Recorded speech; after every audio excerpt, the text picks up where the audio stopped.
Good morning students. BGM classes में आपका हार्दिक स्वागत है। आज हम पढ़ने जा रहे हैं वैदिक संस्कृति। तो चलिए बिना किसी समय गवाए शुरुआत करते हैं। आर्य शब्द का शाब्दिक अर्थ है श्रेष्ठ या उत्तम। जो वैदिक संस्कृति थी इनकी भाषा संस्कृत थी, जिसे देववाणी कहा गया है। वेदों की संख्या 4 है, आपको पता है। ऋग्वेद, यजुर्वेद, सामवेद और अथर्ववेद। ऋग्वेद सबसे प्राचीन है, जिसमें 10 मंडल व 1028 सूक्त हैं। ऋग्वेद के नदी सूक्त में 21 नदियों का उल्लेख है। ऋग्वेद का जो उपवेद है वह आयुर्वेद को माना जाता है। यजुर्वेद इसके अंतर्गत यज्ञ, कर्मकांड, अनुष्ठान पद्धतियों का संग्रह है। इसमें 40 अध्याय हैं। इसके शुक्ल व कृष्ण यजुर्वेद के 2 भाग हैं। यजुर्वेद के उपवेद की बात करें तो धनुर्वेद इसका उपवेद माना जाता है। तीसरा वेद आता है सामवेद, जो कि काव्यात्मक रचनाओं का संकलन है। इसका उपवेद गंधर्व वेद है। और जो चौथा वेद है वह है अथर्ववेद। इसकी रचना अथर्व नाम के ऋषि ने की। इसमें 20 मंडल, 731 सूक्त, 6000 मंत्र हैं। इसका अंतिम जो अध्याय है वह ईशोपनिषद है।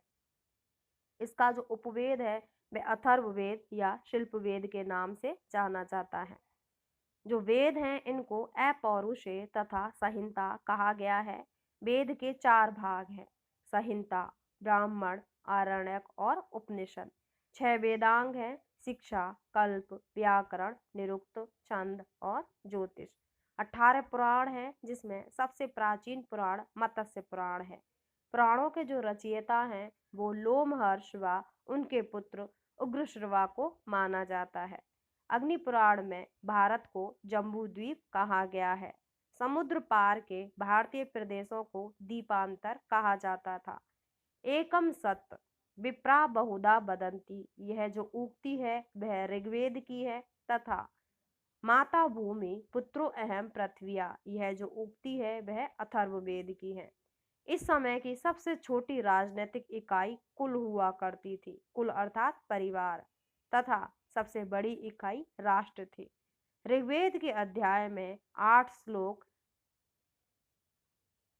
10 में वर्णन है कि जहर का उपचार जहर से होता है।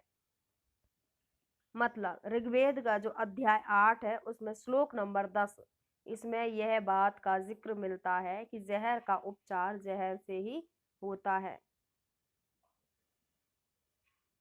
उसके बाद में कुल का जो मुखिया हुआ करता था वह कुलुप कहा जाता था उसको। ग्राम का मुखिया ग्रामणी तथा विष का अधिकारी विषपति कहलाता था। जन का मुखिया गोप। देखो, कुल का मुखिया हो गया कुलुप, ग्राम का मुखिया हो गया ग्रामणी, विष का अधिकारी हो गया विषपति और जन का मुखिया गोप कहलाता था। देश का या राज्य का या राष्ट्र का मुखिया राजा होता था।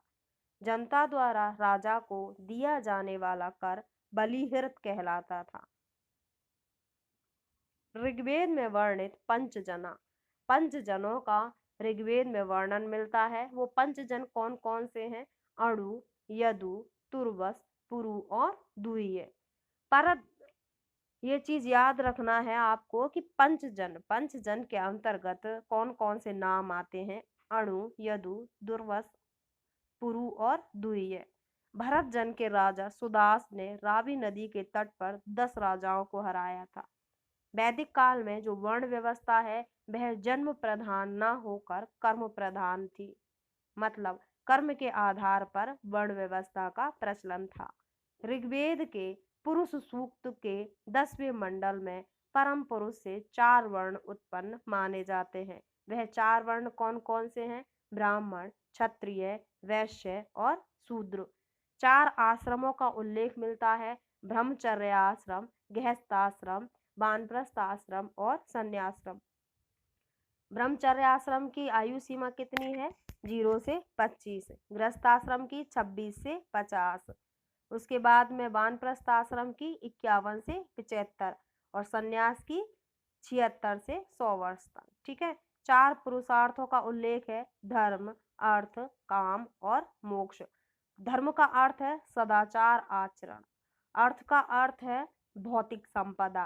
काम का अर्थ है सुविधा भोग और मोक्ष का अर्थ है जीवन मरण से मुक्ति। 16 संस्कारों का उल्लेख मिलता है। वैश्वानस गृह सूत्र में 18 हैं, गौतम गृह सूत्र में 40, मनुस्मृति, पाराशर, बोधायन, बराह गृह सूत्र में 13 संस्कारों का उल्लेख मिलता है। त्रिऋण माना जाता है, देव ऋण, ऋषि ऋण और पितृ ऋण। पंच महायज्ञ का उल्लेख मिलता है, ब्रह्म या ऋषि यज्ञ, देव यज्ञ, पितृ यज्ञ, भूत यज्ञ और नृप यज्ञ। वैदिक युग के निवासी मूलतः प्रकृति के उपासक हुआ करते थे। वैदिक काल में समाज में स्त्रियां धार्मिक समारोह में पुरुषों के साथ भाग लेती थीं। इधर एक श्लोक भी उसका उल्लेख मिलता है, यत्र नार्यस्तु पूजन्ते रमन्ते तत्र देवता, अर्थात जहाँ नारियों की पूजा होती है वहाँ देवताओं का निवास होता है।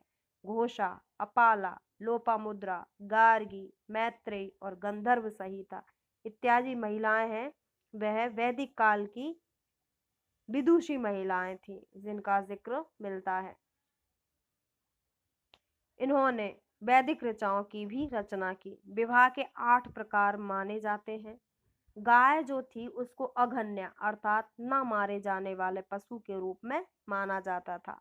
नहर, जिनको वैदिक कालीन भाषा में कुल्या कहा जाता था, उनका उल्लेख भी मिलता है। आर्यों का जो मुख्य व्यवसाय था वह कृषि था। यव, जौ का पुराना नाम गेहूं। व्रीहि, जो चावल को कहा जाता था, इनकी खेती की जाती थी। भूमि के 2 प्रकार थे, एक तो उर्वरा और एक खिल्य।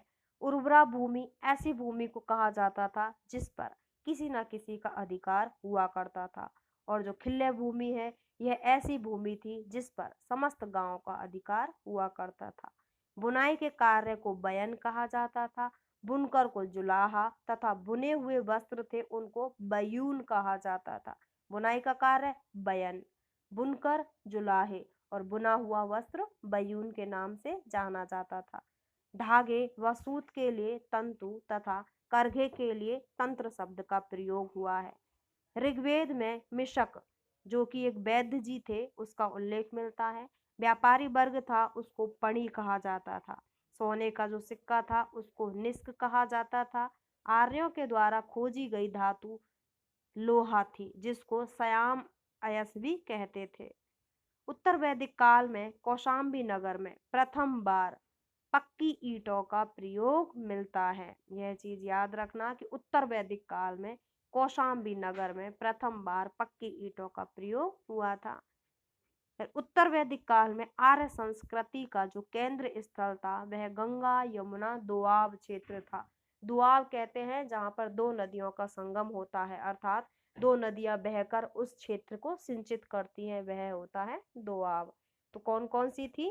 गंगा और यमुना। इन दोनों नदियों का या दोनों नदियों के द्वारा सिंचित क्षेत्र था, उस दोआब के आसपास आर्य संस्कृति का केंद्रीय स्थल था। प्रारंभ में इनका जो अधिवास था उसका प्रमुख केंद्र सप्तसैंधव था। ऋग्वेद कालीन कुछ नदियां हैं जिनका पुराना नाम अलग है और अभी वर्तमान में उन नदियों को दूसरे नाम से जाना जाता है। तो ये चीज देखते हैं एक बार, प्राचीन नाम और उन नदियों के वर्तमान नाम क्या है। कुंभा, कुंभा काबुल नदी का प्राचीन नाम था। जो कुंभा है वह काबुल का पुराना नाम था। कुर्मुदा, कुर्मुदा कुर्रम का पुराना नाम था। गोमती, गोमती प्राचीन नाम है और गोमल नया नाम। सुबस्तु स्वात को कहा जाता था। शत्रुदी, जो वर्तमान में सतलज नदी है, उसको शत्रुदी के नाम से जाना जाता था। वर्तमान की सरस्वती नदी है उसको पहले धृष्टवती नदी के नाम से जाना जाता था। जो वर्तमान की रावी नदी है उसको परुष्णी नदी के नाम से जाना जाता था, और जो सिंध नदी है उसको सिंधु नदी के नाम से जाना जाता था। जो वर्तमान में झेलम नदी है उसको बितस्ता के नाम से जाना जाता था, और जो वर्तमान की चिनाब नदी है उसको अश्कनी के नाम से जाना जाता था, और जो ब्यास नदी है उसको बिपाशा के नाम से जाना जाता था। तो ये हो गया आपका वैदिक कालीन सभ्यता। नेक्स्ट क्लास में हम नेक्स्ट सभ्यता के बारे में पढ़ेंगे, ठीक है। अगर आपको वीडियो पसंद आता है, हमारे द्वारा किया गया प्रयास पसंद आता है, तो प्लीज़ उसको लाइक करें, सब्सक्राइब करें एंड अपने दोस्तों के बीच में शेयर करें। Okay, thank you.